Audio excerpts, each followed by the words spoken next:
함께 봉독하겠습니다. 시작.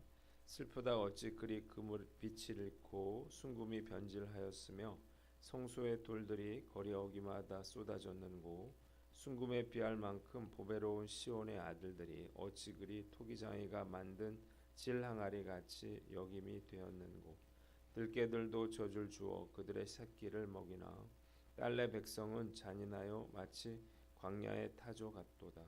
젖먹이가 목말라서 혀가 입천장에 붙음이요 어린아이들이 떡을 구하나 떼어줄 사람이 없도다.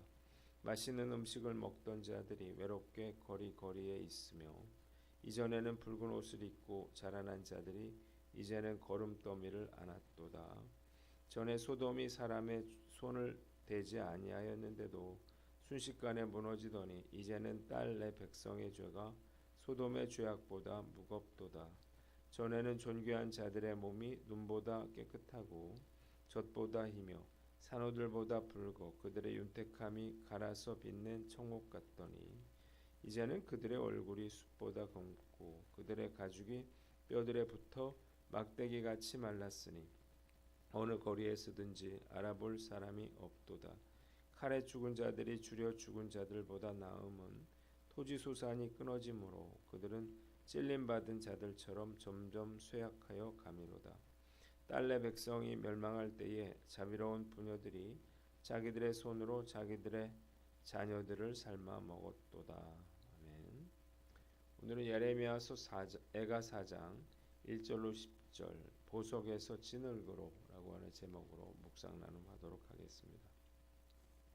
오늘 본문은 영광을 잃어버린 예루살렘의 참상에 대해서 나와 있습니다. 한번 따라해 봅시다. 영광을 잃어버린 예루살렘의 참상.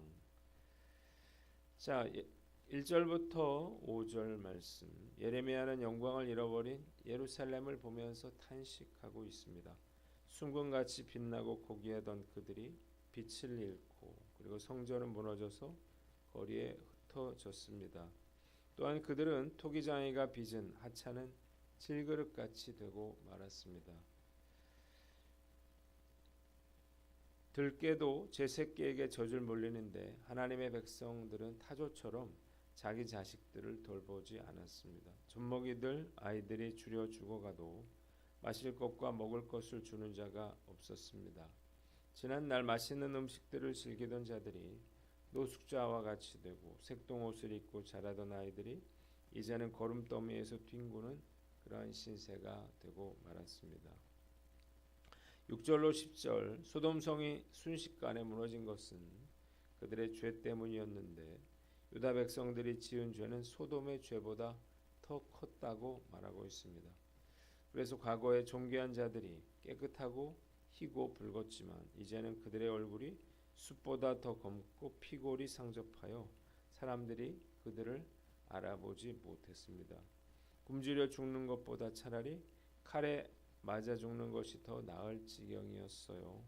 예루살렘 성이 포위되었을 때 자애로운 어머니들이 제 손으로 자식들을 삶아서 잡아먹게 됩니다. 자, 오늘 본문이 우리에게 주는 교훈이 있는데 믿음을 지켜라는 것입니다. 한번 따라해 봅시다. 믿음을 지켜라. 1980년대 초반에 아침마다 거지들이 저희 집에 찾아와서 밥을 구걸하던 기억이 납니다. 어머니가 밥과 반찬을 주셔서 거지의 밥통에 제가 직접 담아준 기억이 있습니다. 길거리에는 농마주의들이 있었어요. 그들은 폐품을 주워서 먹고 살았습니다.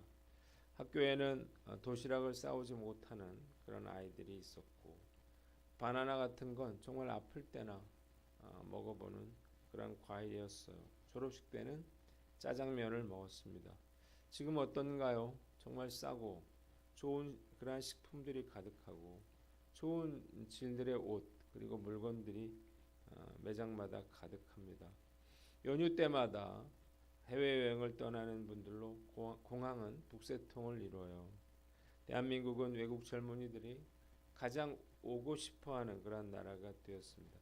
반세기 만에 대한민국은 정말 미국이 부럽지 않은 그런 나라가 되었어요. 대한민국은 후진국에서 선진국 대열에 오른 지구상의 유일무이한 그러한 나라가 되었습니다. 이 기적은 하나님의 은혜가 아니고서는 결코 설명될 수가 없는 것입니다. 전적으로 하나님을 찾고 부르짖어 기도하는 성도들에게 내려주신 놀라운 하나님의 축복이었습니다. 얼마나 감사한 일인지요. 요즘 우크라이나에서 전쟁이 벌어져서 정말 많은 사람들이 죽고 고통받고 있습니다. 팔레스타인과 레바논에서도 마찬가지죠. 하루아침에 보금자리를 잃고 목숨을 부지하기 위해서 정처 없이 나라를 탈출하고 있습니다. 만약 이 나라에 전쟁이 일어나게 된다면 어떻게 될까요?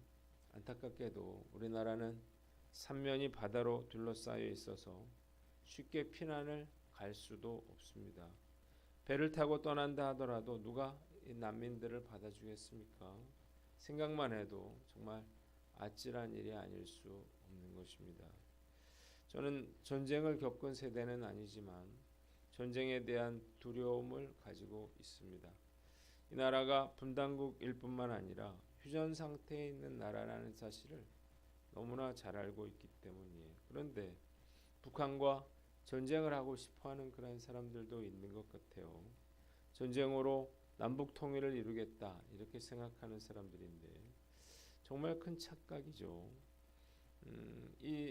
북한과의 전쟁은 그냥 남북 간의 그런 전쟁으로 끝나지 않을 것이기 때문이에요. 전쟁이 터지면 지금 우크라이나와 레바논처럼 이 나라는 세계 각국이 참여하는 그런 전쟁터가 될 수도 있습니다. 다행히 핵은 사용하지 않더라도 서로가 날마다 미사일을 쏘는 그러한 상황은 생각하고 싶지도 않은 거예요. 모든 경제가 마비되겠죠. 그리고 이 나라는 살아있는 그러한 지옥으로 바뀌게 될 것입니다. 전쟁 중에 살아남아 굶주리는 자들은 오히려 죽은 자들을 부러워하는 그러한 신세가 될 것입니다. 지난 70년 동안 이 나라의 전쟁이 멈추고 평화를 누리게 된 것은 전적인 하나님의 은혜였다는 사실을 깨달으시기를 바랍니다. 하나님께서 한국교회에 임하시고 다스리실 때에 성도들은 금보다 더 보배로운 그러한 존재가 되었지만 하나님께서 떠나시면 모든 것이 한순간에 무너져 내려서 정말 하찮고 보잘것없는 그러한 신세가 되고 말 것입니다. 소돔과 고모라 성이 하나님의 심판을 받고 남유다가 바벨론으로 인해서 심판받은 그런 이유가 무엇인가? 바로 그들이 저질렀던 그러한 죄악 때문이었습니다. 이 나라도 마찬가지죠. 성적인 타락과 우상 숭배함과 온갖 부패함들이 계속된다면 결국 하나님의 임재하심이 떠나게 될 것이고 죄악에 대한 하나님의 심판이 임하게 되는 것입니다. 아무리 지금 한국교회가 화려한 건물과 많은 성도들을 자랑할지라도 주님께서 떠나신다면 결국 한순간에 다 무너져 내리고 말 것입니다. 한국교회 또 대한민국의 영광의 시대를 산 사람으로서 저는 매우 큰 책임감을 느낍니다. 어른들이 저지른 죄로 인해서 우리 아이들이 굶주림과 고통을 당할 수 있다는 생각만 해도 정말 가슴이 찢어지는 것 같아요. 그런데 상황은 점점 악화되고 있습니다. 이 나라의 성적 타락은 점점 심해지고 있고요. 마약과 도박 중독자들도 급속히 늘어나고 있습니다. 대학 캠퍼스에 크리스천은 미전도 종족 수준인 5%도 되지 않는다 그러고 그런데 많은 젊은이들이 이단에 빠지고 타로와 미신, 무속신앙에 빠져 들어가고 있습니다. 게다가 한국교회는 믿음의 다음 세대를 세우는 데 실패하고 있고요.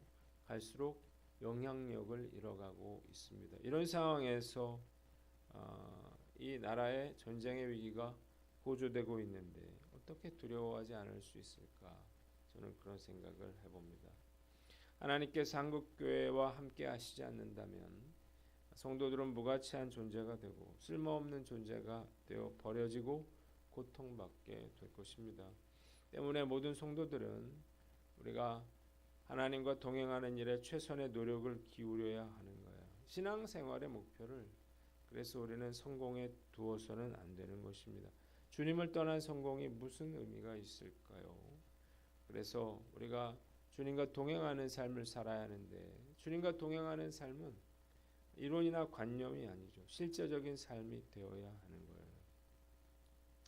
그런데 사실 삶 속에서 크리스찬답게 정직하고 거룩하고 순결하게 사는 것 참 결코 쉬운 일이 아닌 것입니다. 저는 목회를 하기 전에 직장 생활을 했었는데 세상 속에서 믿음을 지키고 산다고 하는 것이 얼마나 어려운 일인가를 알게 됐습니다. 목회자로 사는 것도 쉽지가 않은 일이에요. 그러나 힘들고 어렵다고 해서 우리가 타협해서는 안 될 것입니다. 조금씩 세상과 타협하다 보면 신앙도 무너지고 결국 주님과 통행할 수가 없기 때문입니다. 이 나라에 아무 희망도 없을 때 주님께서 함께 하시자 나라가 복을 받고 형통하게 됐습니다. 작고 부족하고 가진 것이 없어도 주님께서 우리와 함께 하시고 또 우리를 붙잡아 주신다면 어떤 가정, 어떤 교회, 어떤 나라라도 든든히 서게 될 것입니다. 말씀 묵상하면서 우리 교회는 어떤가 그런 생각이 들었어요. 요즘 교회 소모임에 대한 그런 고민이 참 많습니다. 코로나 이후에 아직 우리 교회에서 회복되지 않은 것이 바로 소모임인데요. 코로나 때 제자훈련으로 세웠던 많은 순장들이 순장을 내려놓았고 그리고 대부분의 여집사님들이 직장 생활하게 되면서 순모임을 하기가 참 어려워졌습니다. 그러다 보니까 성도들이 소모임을 통해서 영적으로 공급받기가 어려워졌고 사역에도 어려움이 생겨나고 있습니다.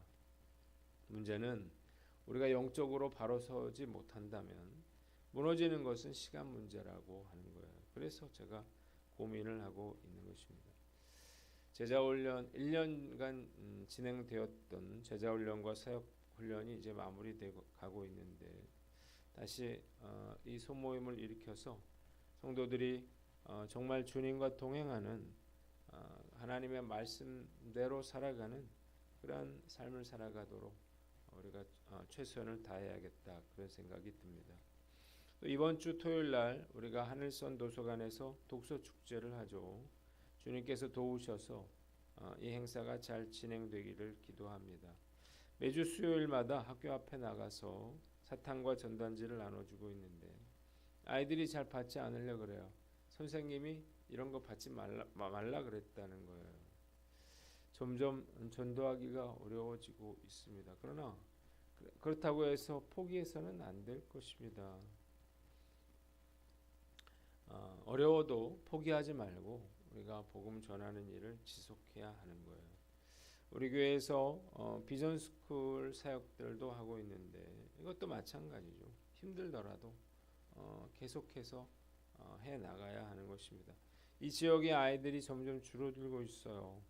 여건은 계속 나빠지고 있지만 그렇다고 해서 우리가 하나님의 인재를 길러내는 일에 그 일을 우리가 포기해서는 안 될 것입니다. 이단의 그러한 공격, 방해들도 점점 커지고 있습니다. 작년에 제가 전도해서 우리 교회 출석하시다가 얼마 전 지방으로 내려가신 성도님이 있었습니다. 지난 추석 때 올라오셔서 식사를 같이 하자 이렇게 해서 만났는데 그 자리에 한 여자분이 나와 있었어요.